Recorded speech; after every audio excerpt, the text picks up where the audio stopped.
আসসালামু আলাইকুম ভিউয়ার্স। বাজারে এখন পাকা কদবেলের মৌ মৌ গন্ধে ভরে উঠেছে। তো আজকে আমরা দেখাচ্ছি এখানে প্রথমেই হচ্ছে শুকনো মরিচ নিয়েছি ভেজে, তারপর হচ্ছে লবণ এবং চিনি নিয়েছি, সাথে একটা পাকা কদবেল, একদম গাছ পাকা কদবেল। তো দেখুন কদবেলটা হচ্ছে ভিতরে একদম পেকে এর হচ্ছে মৌ মৌ ঘ্রাণ বের হচ্ছে। ঘ্রাণটা সত্যি পাকা কদবেলের অসাধারণ একটা ঘ্রাণ। তো কদবেল থেকে পুরো অংশটা আমরা বের করে নিয়েছি চামচের সাহায্যে, কারণ চামচ দিয়ে এই পাকা কদবেলটা ভিতর থেকে বের করতে খুবই সুবিধা হয়। তো আপনারা ট্রাই করবেন, যেভাবে আপনাদের সুবিধা হয় আপনারা কদবেলটাকে বের করে নেবেন ভেতরের অংশটা।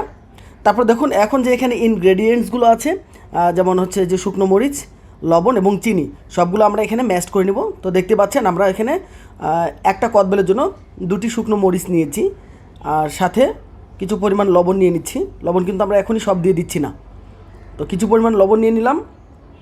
এবার আমরা এটা ভালো করে ম্যাশ করে নেব। একটু সময় নিয়ে ধৈর্য ধরে লবণের সাথে শুকনো মরিচটা ভালোভাবে ম্যাশ করে নেবেন।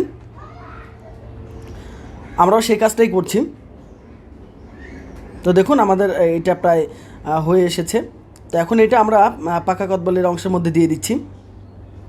দেখুন এভাবে ছিটিয়ে দিয়ে দিচ্ছি। আপনারা একটু ধৈর্য ধরে পুরো ভিডিওটা দেখুন, তারপরে আমাদের এই আজকের রেসিপির মতো, হ্যাঁ, আজকের এইভাবে যদি আপনারাও ভর্তা করেন কদবেল, তাহলে দেখবেন যে অসাধারণ একটা টেস্ট পাবেন ইনশাল্লাহ। এরপরে আমাদের চিনি অংশটা বাকি রইল। তো আমরা চিনিটা দিয়ে দিচ্ছি।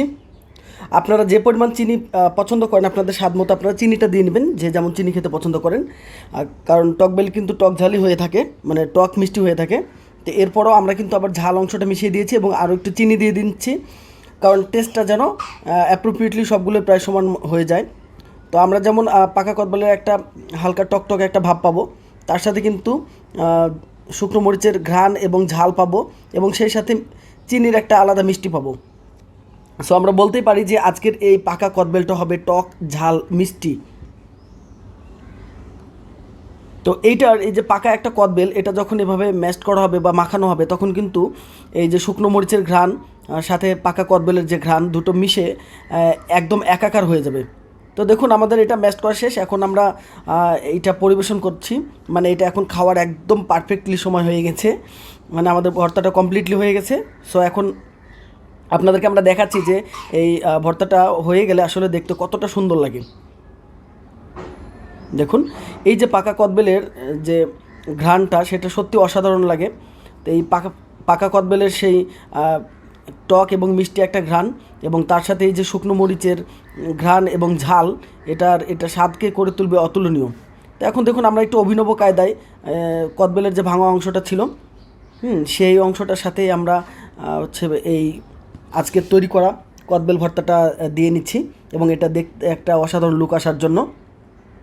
তো আমাদের ভর্তা হয়ে গেছে, এটা আমরা জাস্ট পরিবেশন করানোর জন্য একটা ইউনিক একটা প্রক্রিয়া দেখানোর চেষ্টা করছি। কদবেলের ভাঙা অংশটার মাঝে আমাদের আজকে তৈরি করা ভর্তাটা আমরা তুলে নিয়েছি, এটা শুধু আপনাদেরকে একটু অন্যভাবে তুলে ধরার জন্য। তো কেমন লাগলো আমাদের আজকের এই রেসিপিটি অবশ্যই জানাবেন। আমি কিন্তু একটা টেস্ট করেছি, এটা টক ঝাল মিষ্টি ছিল এবং খুবই ইয়ামি ছিল। তো লাইক কমেন্ট করে জানাবেন। ভিডিওটা দেখার জন্য থ্যাংক ইউ।